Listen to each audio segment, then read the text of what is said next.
Welcome back to Wrestling World. Today we'll be taking a look at how Peyton Royce's mother called out Charlotte Flair, Nia Jax's situation, and more.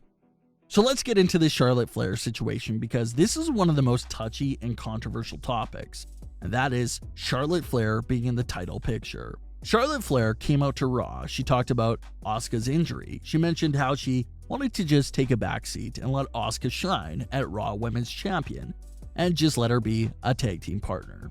But with Bianca Belair selecting Sasha Banks, that leaves Asuka without a WrestleMania opponent. And now Charlotte wants to face Asuka at WrestleMania for the Raw Women's title. Everyone basically saw this coming from the first night they teamed up. Everyone figured that their team will implode, and that would lead to Charlotte Flair challenging Asuka for the title. But for the time being, it doesn't seem like it's going to be a horrible breakup to the level of something like Sasha and Bayley.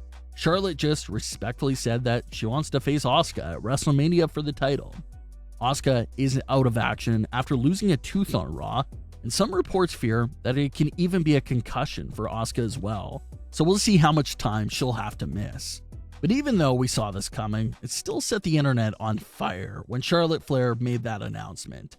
I have no issue with Charlotte Flair wanting to face Asuka at WrestleMania.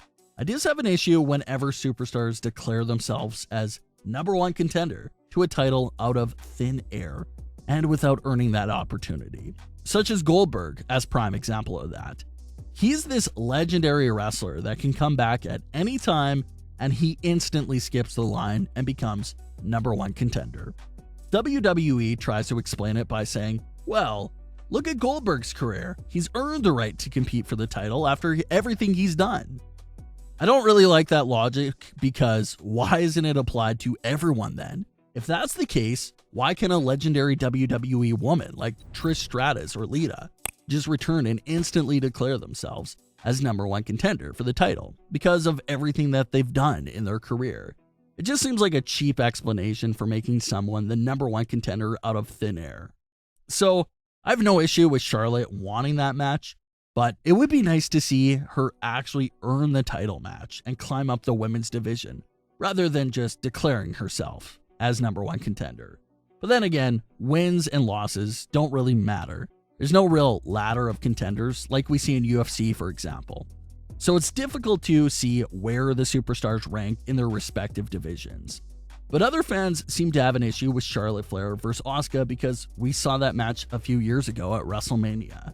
And some fans have a problem with Charlotte Flair being in the title picture again at WrestleMania. It's an unbelievable stat, but Charlotte Flair has been in a title match at every WrestleMania since WrestleMania 32. Charlotte Flair competed for the Women's Championship at WrestleMania 32. She then competed for the Raw Women's Championship in WrestleMania 33. She then faced Asuka for the SmackDown Women's Championship at WrestleMania 34. Charlotte main evented WrestleMania 35 with both women titles being on the line. She then faced and defeated Rhea Ripley for the NXT Women's title at WrestleMania 36. So, for the last 5 years, Charlotte Flair has had a women's title match at WrestleMania. A very impressive stat. But that same stat is also the reason why fans are upset. Some superstars' parents are even begging Charlotte to give other women a chance. That brings us to Peyton Royce's mother. Her mother apparently tweeted out, "Of course you do.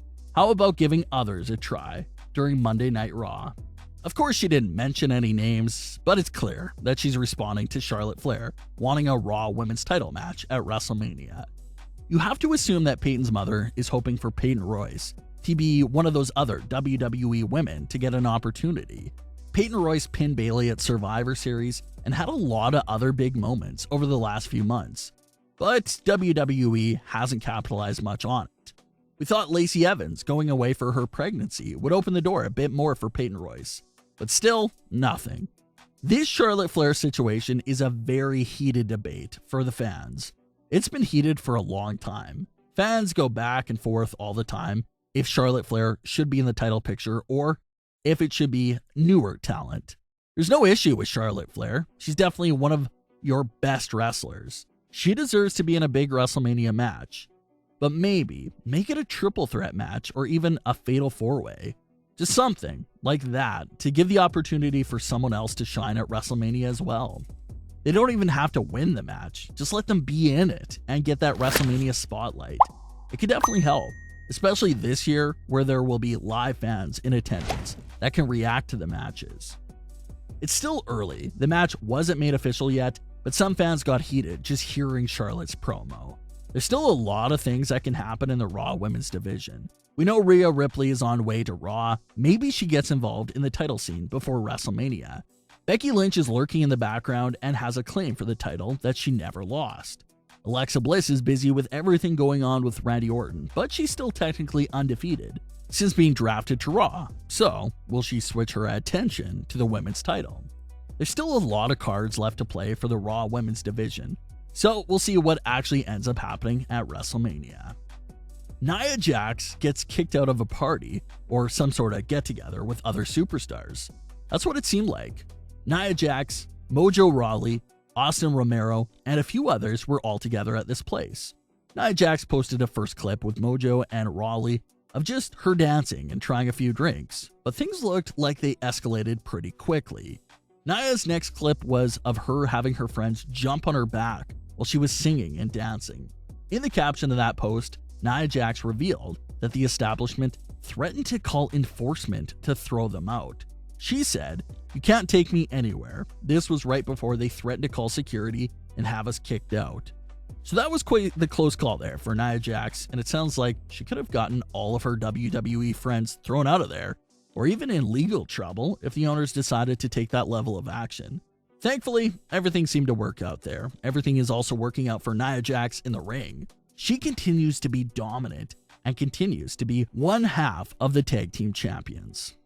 Nia Jax also pinned both Sasha Banks and Asuka in under 24 hours. So getting back to our conversation from earlier, does that mean anything? Will Nia be in the title picture for pinning Asuka? Well, that's how it's often presented to us on WWE. You pin the champion, you're in line for a title opportunity. But it seems like that rule doesn't really apply all the time. They only enforce that when it's convenient for them in the storyline. So even though Nia Jax pinned both women's champions in under a day, and technically that means they should be in line for both titles, WWE will likely do nothing with those wins since it's not convenient in the direction they're going in. Obviously, Asuka and Sasha Banks were pinned by Nia Jax because it seems that WWE was just trying to protect Charlotte Flair and Bianca Belair in those matches. It wasn't meant to put Nia Jax into a title picture, but then again, by basic WWE logic, they should have done something with those two big wins. But what are your thoughts on today's stories about Charlotte Flair and Nia Jax? Leave your comments, don't forget to subscribe, and leave a like if you enjoyed. Thanks for watching, guys.